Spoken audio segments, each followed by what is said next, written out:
Hi, I'm Shrayana, and I'm here to talk to you about an upcoming book of mine, which is available for pre-orders on Amazon and coming out by Diwali in stores, November 2021.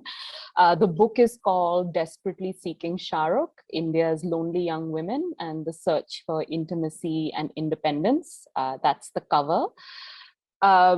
It's a long title for a book that's taken me a long time to write. I've been researching the book since 2006.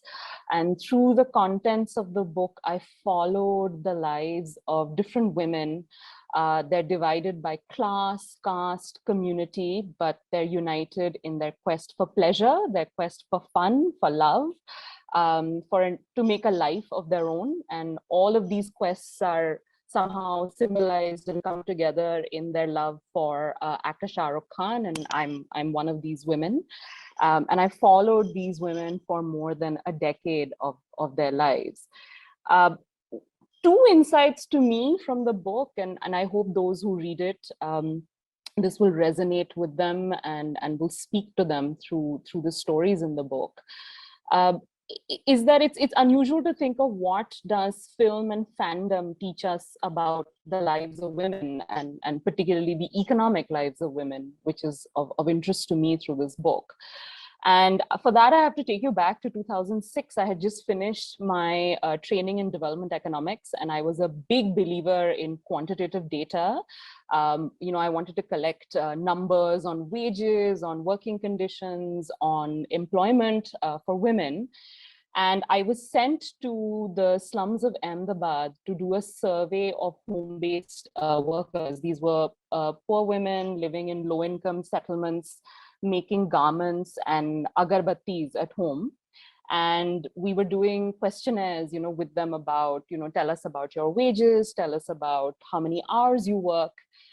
And once I reached, I realized very quickly that these questions around their economic participation and their labor were questions that they were answering and contending with every day. They were fighting for their rights. They were in the middle of a wage struggle. And when you read the book, you learn about the kind of struggles that these women were in. They were fighting with their employers and negotiating for a higher rate to be paid to them.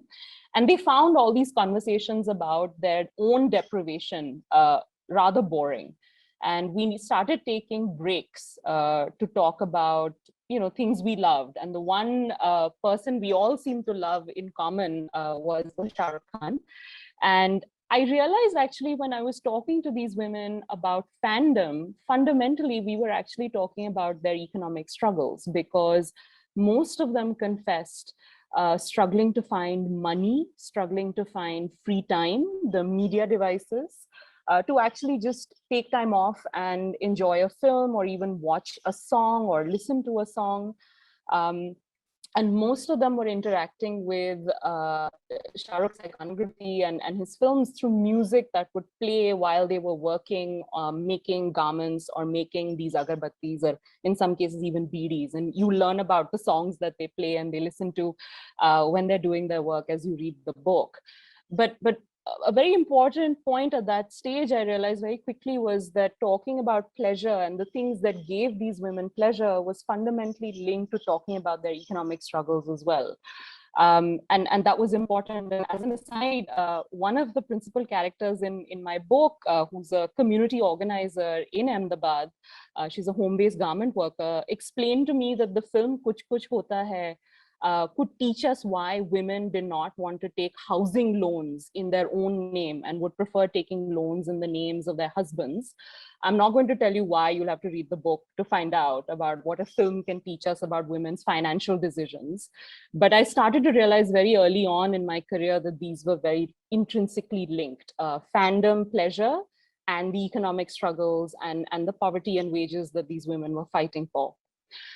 Another important insight that's a central theme through the book is often when we talk about employment or we talk about the economy, we tend to think of it as very stuffy numbers and technocratic conversations. But I realized through the past 15 years of doing research on this book and talking to women about what gave them pleasure and fandom in particular, was that actually the economic decisions that we make are intrinsically linked with our emotional lives and with the love that we want. So many of the women, as I followed their jobs and their careers for more than a decade, as I mentioned, they would actually decide about their work, how much they would work, whether they would quit their jobs, essentially based on how loved they would feel in making those decisions, loved by their families. They wanted to earn money, not only to express love and earn love from their close ones, but also to, express love for themselves. And I realized that the economic decisions were also very bundled up with the emotional decisions and emotional choices that these women were making and their own emotional experiences. And in fact, it's important because, when we think about solutions around the jobs crisis right now that faces women in India, many of you may know that the rate of female participation in the economy has just been dramatically plummeting and has only recently stabilized.